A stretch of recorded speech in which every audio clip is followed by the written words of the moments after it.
is story reverence for people that like the transformational power of story. The movie Ricky Stanicky is an Amazon original that arrived on Prime on March 7th, 2024. So I'll start with an overview of the movie. During their childhood, three friends, Wes, Dean, and JT, invented an imaginary friend named Ricky Stanicky. And as the three boys grow up, the imaginary Ricky is the person they blame when something goes wrong and they want to get themselves out of trouble or they just want to goof off. Like most people with bad habits, this unquestioned behavior continues into adulthood. So in present day, these 30-something men hatch a plan to skip the baby shower for JT's soon-to-be born son and instead head to Atlantic City to party and drink. And they use Ricky Stanicky as their excuse. This comes back to haunt them when their spouses call them on their lies and for once demand to meet Ricky. The three friends then pay a broke actor named Rod to pretend to be Ricky. Rod soon infiltrates and infests their personal and professional lives with all of his shenanigans. But, of course, their lie unravels and they must confess that they paid Rod to be Ricky.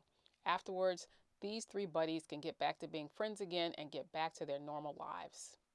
So, generally, I am not a fan of brocoms because they're usually loaded with explosive toilet humor. But I watched this brocom anyway, and this movie didn't disappoint. So, opening scene, it's Halloween night in 1999, and the three boys, JT, Dean, and Wes, are out doing more tricking than treating. The trio have decided to take revenge against a neighbor that never gives out candy. But their trick backfires, and in an attempt to cover their tracks, they blame their nasty trick on an imaginary boy named Ricky Stanicky. And as the adults search for them, the trio hides in the bushes and snicker about making a friend for life. In the next scene, it's present day and the boys are all grown up. Dean is married, JT is married and expecting a baby. In fact, JT's wife is having a baby shower that night. And where is Wes in this scene? Wes isn't there at the moment. And where's the imaginary friend Ricky? Well, Ricky's in the hospital, or at least that's what Wes says when he calls Dean and JT pretending to be Ricky. Their supportive and unquestioning wives encourage the two men to go and be with Ricky, who is in a hospital far, far away. Of course, this is actually a ploy. The three friends hop on a plane to Atlantic City and toast to Ricky Stanicky, the best friend they never had. In Atlantic City, they party, attend a concert, and afterwards they go to a bar. And that's where they meet Rod, a broke and alcoholic, washed-up actor and singer who shows them his talent and impersonations in between his bouts of self-righteousness.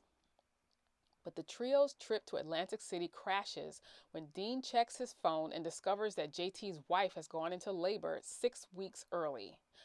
Why JT didn't realize this instead, I'm not sure. But the men rush back. They arrive at the hospital where their wives and Wes's partner call them on their nonsense. And these three have to come up with another lie involving Ricky Stanicky. Leona, who is JT's mother-in-law, is suspicious, and she asks why hasn't she ever met Ricky? I was suspicious too at that point, that the women didn't smell the beer and the cigarettes and the sweat baked into the men's clothes after hours of partying. Anyway, the women tell the men they expect Ricky to be at the bris that Sunday for the baby's circumcision. That's when JT, Dean, and Wes realize that they need to have Ricky Stanicky in the flesh, or else they're in big trouble.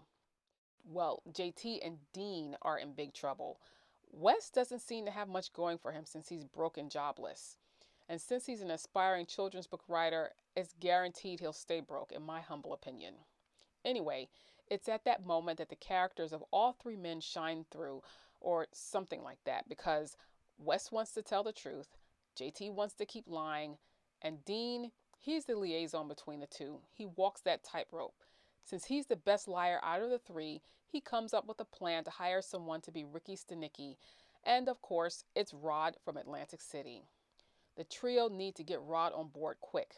They've kept what they refer to as a Bible on their ongoing lies about Ricky, his background, and his life. You know, I actually found it ironic that they gave Rod a Bible to learn how to lie, but I digress. Anyway, it's at this point all the hijinks start. And for me, it was more jinx than anything else. Rod spends the rest of the movie outshining JT and Dean. And JT and Dean are still immature despite their corporate jobs. He's not outshining Wes because, like I said, Wes is broke and doesn't have much to do in this comedy except be the moral conscience and voice of reason for JT and Dean.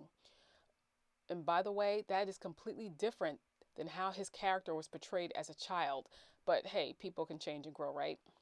So Rod surprises everyone. Every time you think he's tripped up by the lies that he has to tell about what Ricky has accomplished, Rod seems to outmaneuver everyone.